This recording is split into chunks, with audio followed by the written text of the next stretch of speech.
Jednog školskog dana Tomislav je sjedio u školi i učio matematiku. Bilo je još samo 6 minuta do kraja nastave. Dok je proučavao zadatak, nešto mu je zapelo za oko.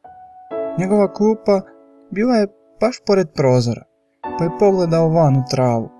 U travi je bilo nešto što je izgledalo poput slike.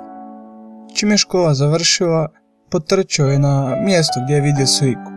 Trčao je najbrže što je mogao da je ne bi netko uzeo prije njega. Podignuo je sliku i nasmijao se. Na slici je bila najljepša cura koju je u životu vidio.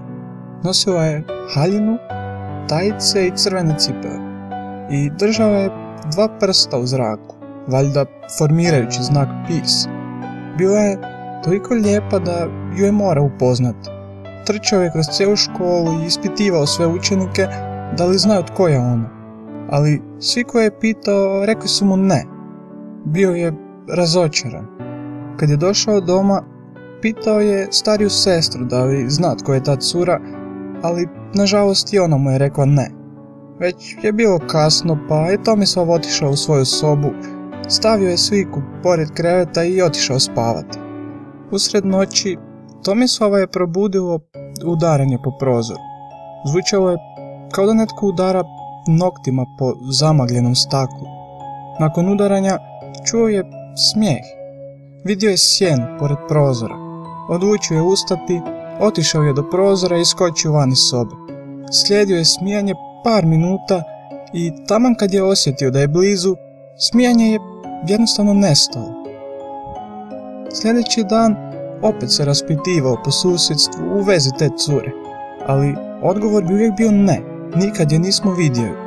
Čak je pitao i mamu kad je došla s posla, ali ni ona nije znala tko je to.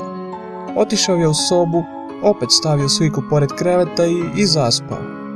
Opet ga je probudilo udaranje od jučer, uzeo je sliku i opet je slijedio smijeh. Prelazio je cestu kad je najednom naletio auto i udario ga. Sa slikom u ruci preminuo je na mjestu. Vozač je istrčao iz auta i pokušao mu je pomoći, ali bilo je prekasno. Odjednom je vozač primijetio sliku u dječakovoj ruci i podignuo je. Na slici je vidio prelijepu curu koja drži 3 prsta u zraku.